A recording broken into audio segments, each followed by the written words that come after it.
એલિશા શાળાથી 5 kilometre દૂર રહીને 3 kilometre પ્રતિ કલાકની ઝડપે ચાલવાનું શરૂ કરે છે. એટલે કે તે પહેલેથી જ શાળાથી 5 કિલોમીટર દૂર છે અને 3 કિલોમીટર પ્રતિ કલાકની ઝડપે વધુ દૂર જઈ રહી છે. અમુક બીજા વિદ્યાર્થીઓ જુદા જુદા સમયે શાળાથી કેટલા દૂર હતા તે નીચેના કોષ્ટકમાં દર્શાવેલ છે. દરેક વિદ્યાર્થી t=0 સમયથી શરૂ કરીને અચળ ઝડપે ચાલી રહ્યા છે. કયા વિદ્યાર્થીએ એલિશા કરતા શાળાથી વધુ દૂર રહીને ચાલવાનું શરૂ કર્યું હશે? યોગ્ય વિકલ્પ પસંદ કરો. પહેલા તો આપણે એ શોધવાનું છે કે સમય બરાબર 0 હતું ત્યારે વિદ્યાર્થીઓ ક્યાં હતા. સમય 1, 2 અને 3 પર તેઓ ક્યાં હતા તે દર્શાવેલ છે. તો ચાલો શાળા તરફ કે શાળાથી દૂર જવાનો તેમની ઝડપનો દર શું હતો તે વિશે વિચારીએ. યાદ રાખો કે અહીં શાળાથી તેમનું અંતર દર્શાવેલ છે.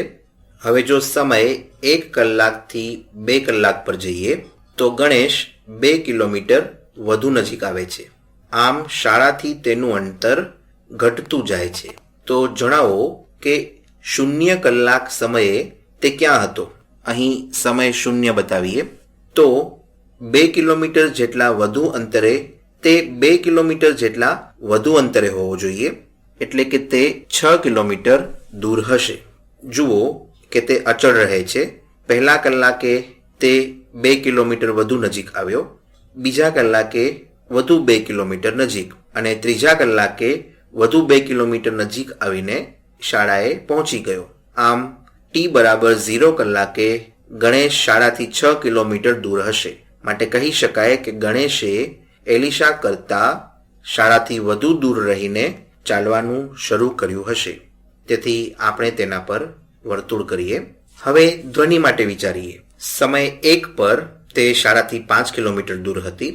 2 કલાક પછી તે 6 કિલોમીટર દૂર હતી. માટે આમ તે શાળાથી દૂર જઈ રહી છે. માટે અહીં +1. ત્યારબાદ વધુ 1 કલાક પછી 7 કિલોમીટર દૂર. આમ દર કલાકે તે 1 કિલોમીટર દૂર જઈ રહી છે. દર કલાકે શાળાથી 1 કિલોમીટર દૂર. તો જણાવો કે 0 સમયે તે ક્યાં હતી? તે અહીંથી 1 કિલોમીટર જેટલી શાળાની વધુ નજીક હશે. એટલે કે તે શાળાથી 4 કિલોમીટર દૂર હશે. આમ તેણે એલિશાથી વધુ અંતરે રહીને ચાલવાનું શરૂ કર્યું હશે નહીં. એલિશા શાળાથી 5 કિલોમીટર દૂર હતી. હવે હિના માટે વિચારીએ. જુઓ કે દર કલાકે તે 5 કિલોમીટર જ દૂર હતી એવું દર્શાવેલ છે. માટે કહી શકાય કે તે ચાલતી જ ન હતી. તે શાળાથી એલિશા જેટલા જ અંતરે હતી. આમ આ આપણો જવાબ હોઈ શકે નહીં. હવે અંકિત માટે વિચારીએ. 1 કલાકે તે શાળાથી 9 કિલોમીટર દૂર હતો અને પછીના કલાકે તે 1.5 કિલોમીટર એટલે કે 1.5 કિલોમીટર દૂર ગયો અને ત્યારબાદ 1 કલાક પછી તે શાળાથી વધુ 1.5 કિલોમીટર દૂર ગયો. આમ 0 સમયે તે ક્યાં હશે? તે 1.5 કિલોમીટર જેટલો વધુ શાળાની નજીક હશે. માટે 9 - 1.5 = 7.5 કિલોમીટર દૂર હશે. આમ તેણે પણ એલિશા કરતા શાળાથી વધુ દૂર રહીને ચાલવાનું શરૂ કર્યું છે.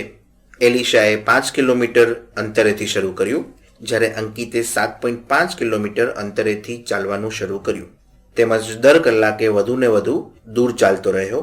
આમ 2 વિદ્યાર્થીઓ ગણેશ અને અંકિતે એલિશા કરતા શાળાથી વધુ દૂર રહીને ચાલવાનું શરૂ કર્યું હશે.